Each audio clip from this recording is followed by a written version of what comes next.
Honorable Prince Kihangi, bonjour. Oui, bonjour. Vous êtes député provincial élu du territoire de Walikale. Vous êtes président d'une commission. Jusque-là, la population ne connaît pas très bien cette commission, son rôle. Vous pouvez nous en expliquer?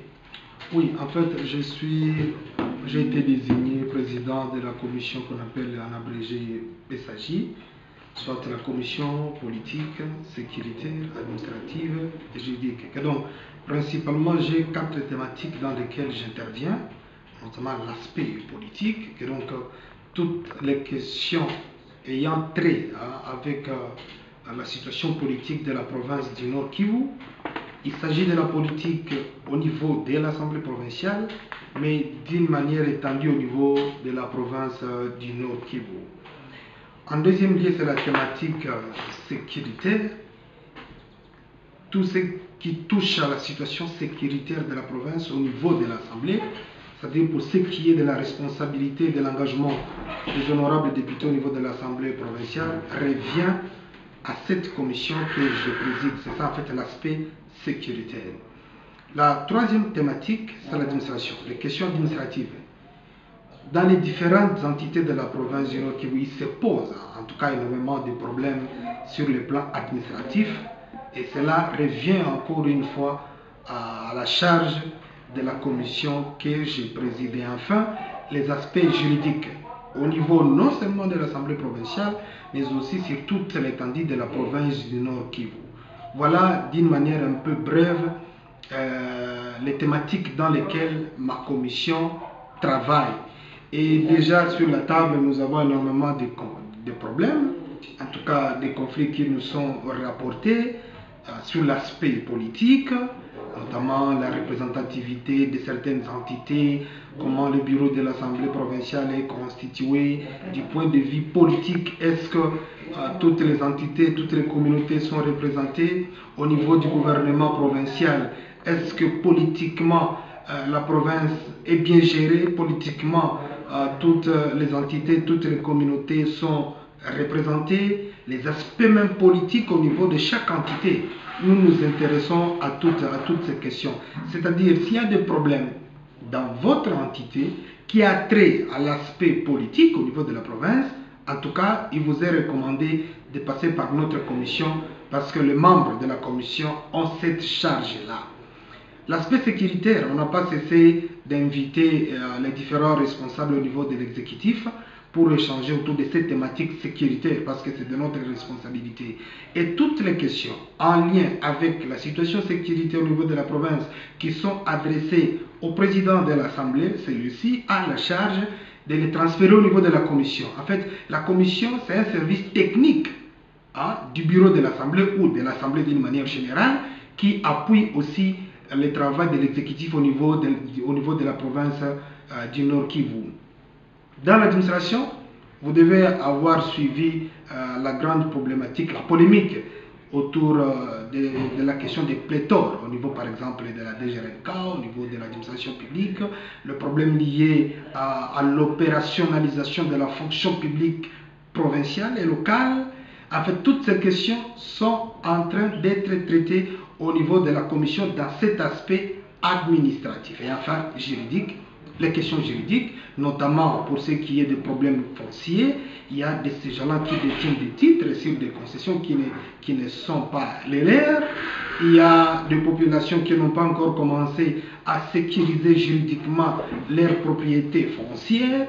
Et l'ensemble de toutes ces questions également sont traitées au niveau de la commission appelée PSAJ pour ce qui est de l'aspect juridique. Voilà autant de questions qui sont traitées au niveau de notre commission politique, sécuritaire, administrative et juridique, communément appelée PSAJ au niveau de l'Assemblée provinciale.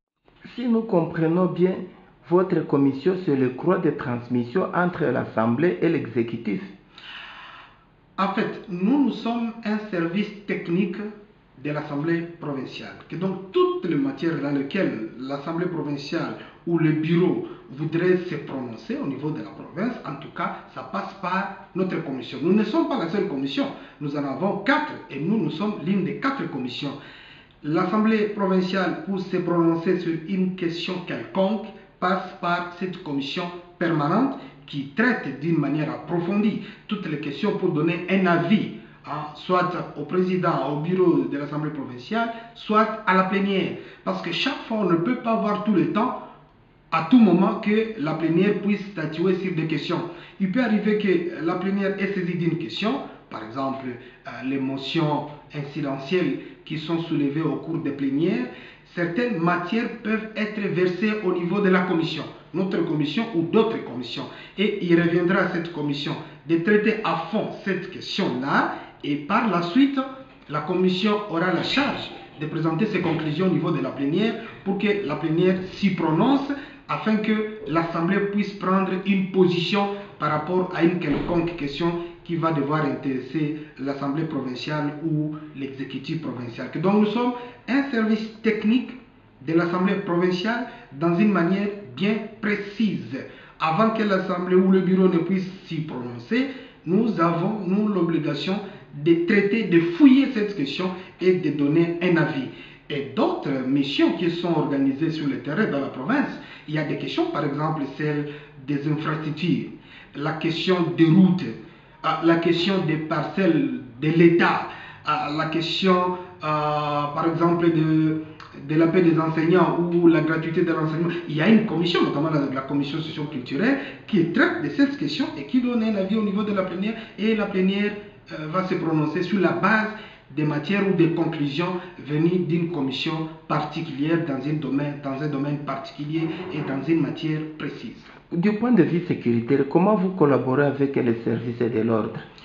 Plus d'une fois, nous avons invité le responsable, les autorités compétentes, notamment le ministre provincial de l'administration du territoire, ordre public, sécurité.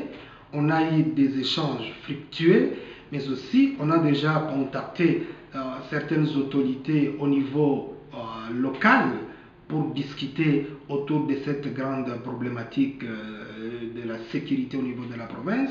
Et donc on est en échange. Et chaque fois que nous sommes saisis par la population, nous sommes saisis par des victimes de l'insécurité, nous constituons les dossiers et nous invitons l'autorité compétente en la matière au niveau de la commission, avant que celle-là ne puisse être invitée au niveau de la plénière, soit par une motion ou par une question écrite ou orale. Nous nous saisissons d'abord de cette question-là pour donner un avis au bureau de l'Assemblée avant que la plénière dans son ensemble puisse se prononcer là-dessus. Donc, ce sont des relations de collaboration, comme tout le monde doit le savoir, entre l'organe délibérant, l'Assemblée provinciale et l'exécutif. Nous n'avons pas de relations d'inimitié ou d'antagonisme.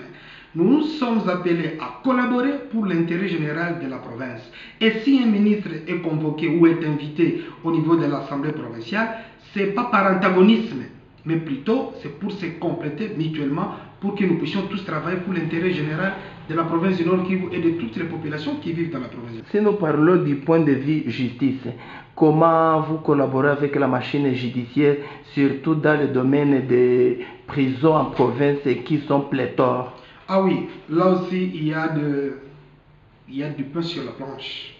Il y a de sérieux problèmes qui se posent dans ces domaines.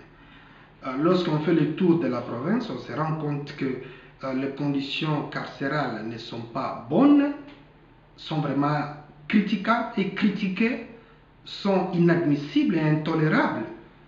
Ce qui fait que même nous avons déjà préparé un dossier là-dessus. Et il y a un député qui a été une fois tenté de préparer une question orale adressée au ministère provincial de la Justice.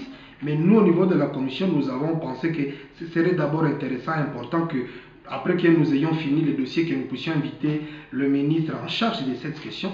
Et avec lui, on va devoir échanger et savoir quel mécanisme monter, quelles dispositions prendre pour essayer de réduire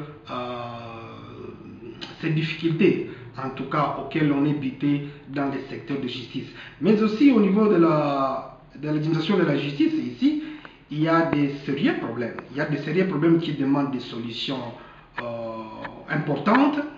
Et on n'a pas cessé d'aller visiter par exemple la cour d'appel, le tribunal, le parquet, discuter avec le magistrat sur la manière dont ils travaillent et les difficultés auxquelles ils sont bités et savoir ensemble comment est-ce qu'on peut apporter solution à toutes ces difficultés, notamment aussi la proximité. Il faut rapprocher cette justice des justiciables. Vous trouvez par exemple une entité de 23 475 km², le territoire de Walikale, qui a un seul tribunal de paix. Que donc tout le monde est obligé de quitter là où il est pour rejoindre le seul tribunal de paix. C'est déjà une difficulté. Et finalement, lorsqu'on n'est pas rapproché de la justice, il y a des gens qui sont malheureusement tentés de se livrer à la justice populaire. Et ça, il faut condamner. Il faut condamner. Mais la manière la plus bonne de condamner, c'est de rapprocher cette justice des justiciables. Vers les années 2008, dans une conférence qui a eu lieu à Goma, les gens ont parlé de Walikale. Là, je touche le point conflit foncier. Et dans une des réponses, l'honorable prince Kihangi, à cette époque-là, était dans le domaine des droits de l'homme et dans les organisations. Il a signifié que même si Walikale est vaste, chaque arbre a son propriétaire. Mais aujourd'hui, nous voyons les gens arriver, prennent, disons, spolient les terres des autochtones, et surtout dans les coins reculés, dans les villages, parce qu'ils ont des documents à partir de Kinshasa. Que comptez-vous faire pour éviter le fléau de ces gens intelligents qui sautent sur, disons, qui profitent de l'ignorance des paisibles citoyens et populations autochtones? Oui, en fait, nous avons d'abord commencé une campagne de sensibilisation auprès des paysans qui ont l'obligation de faire enregistrer leurs propriétés. C'est du point de vue juridique qu'on peut sécuriser cette propriété. C'est connu, comme vous l'avez si bien dit, chaque arbre a quelqu'un en dessous. Que donc, il n'y a pas de terre vacante. Il n'y a pas d'espace vide. Chaque terre, chaque concession, chaque arbre a un propriétaire. Que donc ne vous aventurez pas à venir à Walikale pour dire que voilà des concessions qui sont inoccupées. Ah non, rien n'est inoccupé. Tout est géré, tout a un propriétaire. Alors, nous disons que nous devons sensibiliser ces populations à sécuriser leurs propriétés, mais aussi nous devons lutter contre ces malins. Par exemple, il n'y a pas longtemps qu'il y a une délégation qui s'est rendue dans le groupement Kisimba Ikobo.